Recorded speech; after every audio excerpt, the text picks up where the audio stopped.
Hello, sir. Parang di ka dito ah. Taga saan ka pala? Oh, hi. I'm Rex. Bago lang ako dito, and I'm from US, New York. I just migrated here to the Philippines for my work. Oh, hello Rex. I'm Simon nga pala. It's really nice to meet you.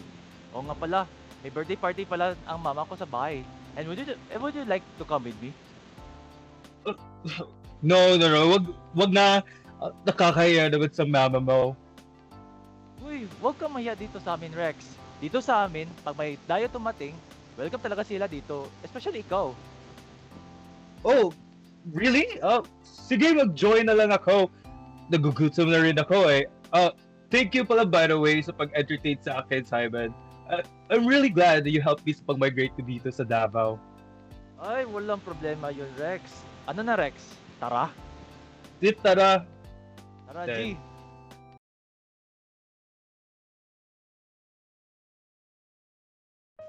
Uy, bro, Simon. Klika ka dito, bro. Bakit? Uy, anong problema? Bro, May, shot tayo, bro. uy, anong problema? May tutulong ba ko for you to be okay? Actually, oo, kasi pinagalitan ako ng boss ko dahil hindi okay sa kanya yung presentation ko. Okay naman sa workmates ko, pero masyado lang talagang OA yung boss ko, bro. Don't worry, Rex. Pabayaan mo na yan. Maybe your boss has also his own problems. Kaya ganyan ang action siya kanina eh. Ano na, Rex? Shot na? Tara! Shot! Shot! Shot! Cheers, Rex! Cheers! Cheers! Cheers! What? Thank you para pare for accompanying me. Noon at ngayon, di mo talaga ako pinabayaan.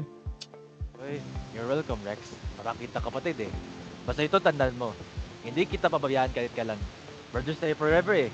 Walang iwanan. Syempre!